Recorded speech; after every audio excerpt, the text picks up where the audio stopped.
Hey there, everybody. Welcome back to Full Circle with Joyce. Thank you again for your company. And many of you, especially who have taken away something from our discussion there as far as anxiety is concerned. Kagwadi Kamau from Eldoret sent another SMS, a very important one actually. And he says, I have been anxious before. And one thing that helped me out is that I hang out with people who radiate some positive energy. You see, Joyce and Pasi, people are either an addition or a subtraction to your life. And so as a way of dealing with anxiety, cruise with people who see you in the lens of greatness, people who feed your faith and not your fear. Wow. Hey, Kagwati Kamau, asante sana for your feedback there. Really great pointers he has. I think we need to get him on a video call soon, and we'll see if we can organize that. But here someone else says, David from Bellevue watching, saying, one thing I would like to tell my fellow Christians is that we should not let anxiety override what the Lord has promised us, so that we let him know our anxieties, since he is the answer to our problems. So when you feel you are anxious or so anxious, please read something that can encourage you. Very good sound advice there from David watching from Bellevue. And someone here says, good morning, Joyce. I thank God for the gift of life and the opportunity to make it to the month of June. I'm hoping that he will enable me to learn, to get inspired by Full Circle with Joyce, among other things. You say you have not received the masks you won early last week, that you've not been contacted yet. Don't worry, the team is working on it, and if indeed you are one of the winners, they will be contacting you for that. Okay, but for now, let's jump to our next guest. Her name is Grace Kasheru, and she was actually born with a hand deformity, and she's here to just tell us a little bit about herself and her story, and how she's learned to accept herself and also just move on with life without fear. And so karibu sana to the show. It's great to have you here. Thank you very much. All right, so as I've mentioned, you were born with a congenital hand deformity, and you've gone through a very interesting journey of acceptance, of self-love and self-acceptance. And so we want to touch on that. But before we get to where you are at today, maybe we can travel down a little bit into you growing up. And I guess the first question then would be, tell us about your parents and maybe their reaction at first. I'm sure they've maybe told you, I don't know if you guys have talked about it. I'm sure they've maybe told you some stories, you know, as when you were a baby, and how they sort of received the news that you had a congenital hand deformity. Thank you very much, Joyce, for having me on this show. I remember I've had a conversation with my parents, and they tell me how when they first saw me, they were in real denial, having brought up 4 other kids who are well. And now this kid comes, they are the 5th born, the last born, and they are disabled, and they're like, where did we go wrong? They were in real denial. My mother cried, she cried over and over and over again. But well, my dad was was a teacher, so he was a bit exposed, and he could see other kids. So he had seen other kids, Right. but my mother had not really seen kids who were disabled, and so it was so hard for her to come into terms. Wow. Yeah. And you've said you have other siblings, 4 other siblings who are all, well, they're not suffering from any sort of hand deformity. Correct. All right. And I guess after hearing that explanation from them, but still, you know, within your own childhood, how was it then, now growing up? The same case, I was in real denial. I couldn't understand why I was different from my siblings and the kids around me. I could ask myself so many questions. I was in real denial. Growing up was hard, as a kid especially. And, you know, going to school, the kids are looking at you, they are staring at you, asking so many questions. They feel like you can't do nothing. And growing up was really hard. But like you said, time is everything. It takes time to really accept oneself, but gradually one comes to terms with it, and you're able to move on. Sure. Yeah. And I mean, I don't know if you've ever sought answers as to why, or even to understand the cause. Did you find any sort of answers as far as what caused it? Apparently, I forgot to mention, when my parents saw me, they also sought maybe to ask what exactly happened from medical doctors. At some point, they tell me they wanted me to have an operation and, you know, try to correct the deformity. But we all asked ourselves questions, and yeah, we couldn't get any answer. It is by birth, so you just accept and move on. Right, Yeah. right, absolutely. And so you said it was tough growing up, you know, especially for you really questioning yourself among your siblings, but also among your peers. I assume you went to school just like everybody else. How was it dealing now with your classmates? Of course, you've talked about how you felt towards them. Did you ever go through any sort of bullying or any sort of aggression maybe from a classmate because of this? Well, thank you. Let me mention, I said my father was a teacher. So before I joined, that time it was nursery school. He did a lot of pre-schooling. Okay. So by the time I joined school, I knew how to write, I knew how to read, and that's in nursery school. Wow. So that really built my confidence. Sure. So I was actually on top in class. Wow. And I walked along with the journey of confidence. So I really, by the way, thank my father wherever he is. Yeah, big up And to him. he's actually the one who introduced me to left-handed desks, which I am till now. Yeah. Yeah, because now obviously you couldn't be able to write with your right hand. Yeah. Yeah. Okay. Okay. I want us to get to this journey of self-acceptance, because that's such a powerful story. And even just seeing, I think, shout out to your dad, by the way. There's such a powerful role that fathers play in their children's lives. Correct. And I think especially to hear it from a father to his daughter, like there's just something very profound about that.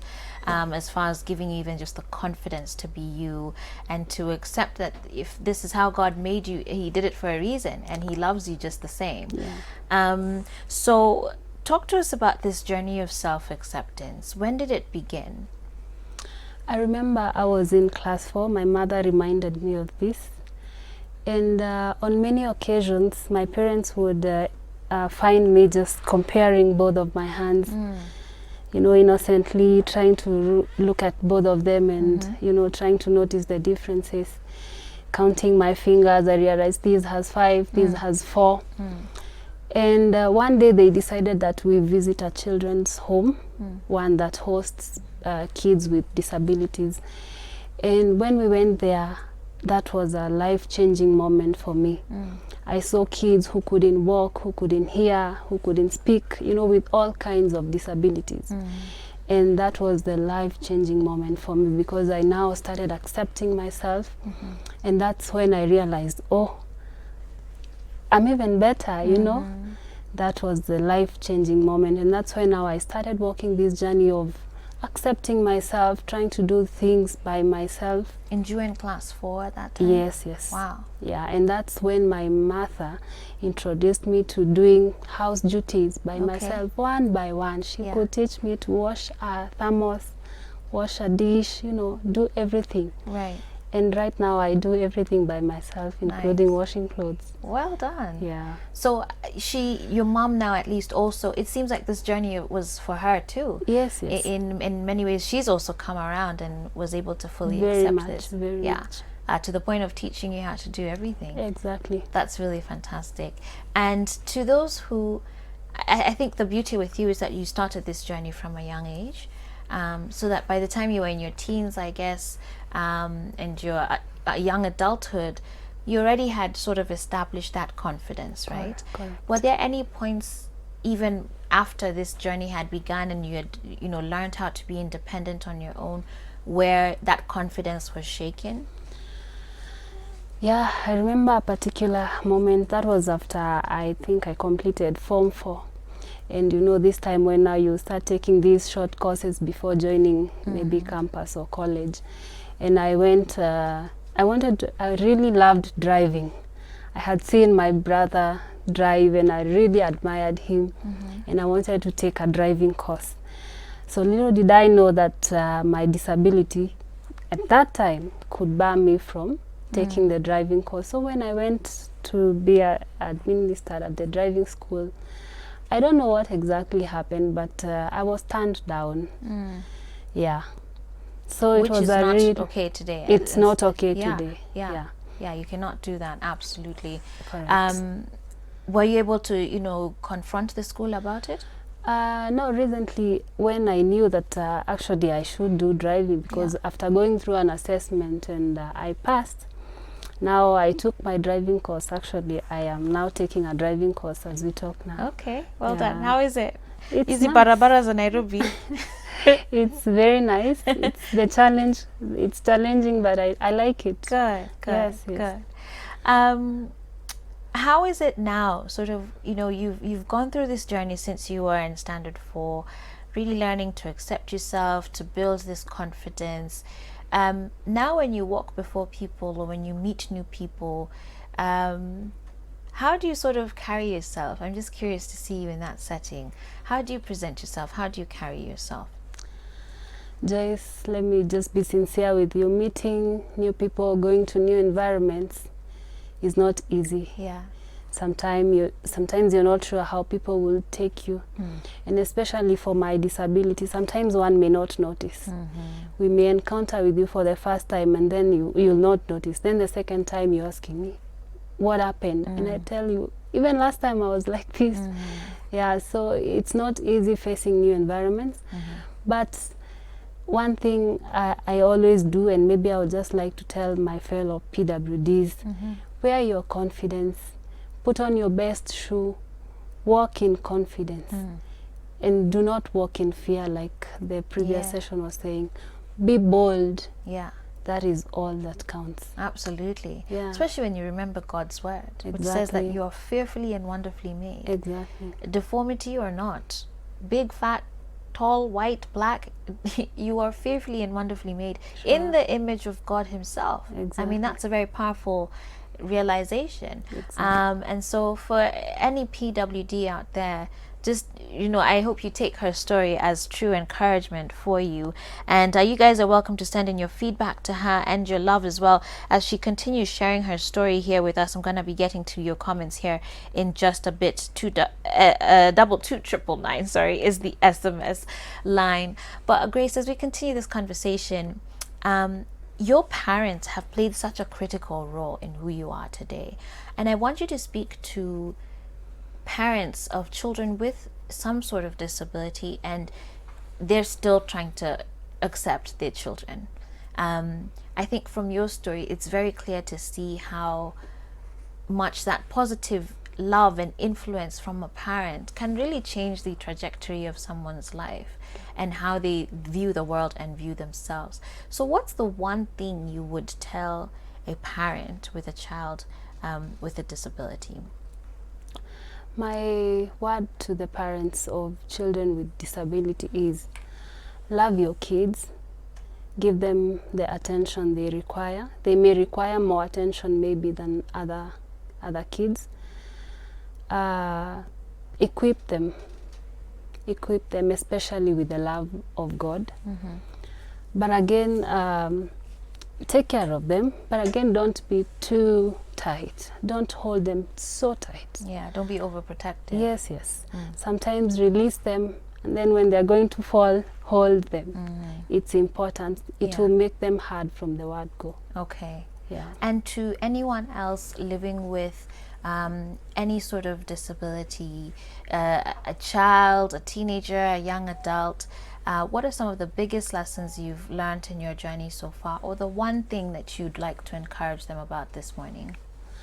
I would really tell my fellow PWDs one thing about living with a disability, especially in our country now, is know your rights. There's a Persons with Disabilities Act. Read and understand if you can access it, so that you know your rights and you know the privileges that comes with living with disabilities, especially in our country today. Because there are certain privileges. Exactly. Yeah. So, and then the other thing maybe I would just like to say is groom yourself. Do not allow yourself to be doomed down there. If, for example, one is on a wheelchair, let them put on a nice shoe. Don't assume that people are not watching you. If you're able to do these and you're not able to do the other thing, concentrate on what you're best in. Right. Concentrate on what you can do best. Yeah. But again, don't allow what you can't do prevent you from giving your all in what you can do best. Wow. One of my mentors, he's our senator, the senator for persons living with disabilities. He's Isaac Maura, once told me that whatever you achieve in life, be it a good job, be it maybe a first-class education, that will not bar you from remembering that you have a disability. Always remember the disability, but let it not prevent you from achieving your goals. Learn to live with it, learn to overcome it. Sometimes when you achieve so much, people will say, it's because she's disabled, so she gets the favors.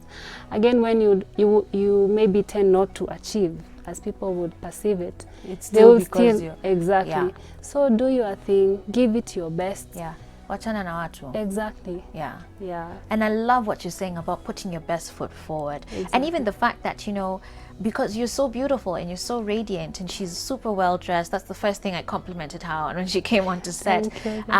Even the fact that, you know, someone will meet you and they don't know until the second time. To me, that's a compliment, because it means you're taking care of yourself and you've learned not to allow, you know, the disability to define your whole life. And I think that's what this whole discussion has been about. So big up to you, Grace.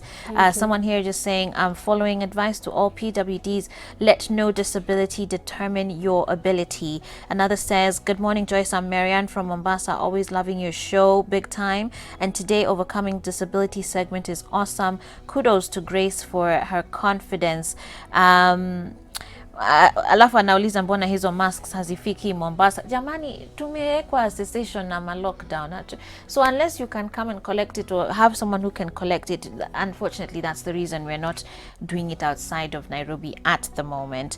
But another says, overcoming disability, look to the world and you will be distressed. Someone else says, Grace, I know for sure I can attest she's a strong woman. Since the day I interacted with her, her future is luminous. That's from DN. I'm assuming you know who that is.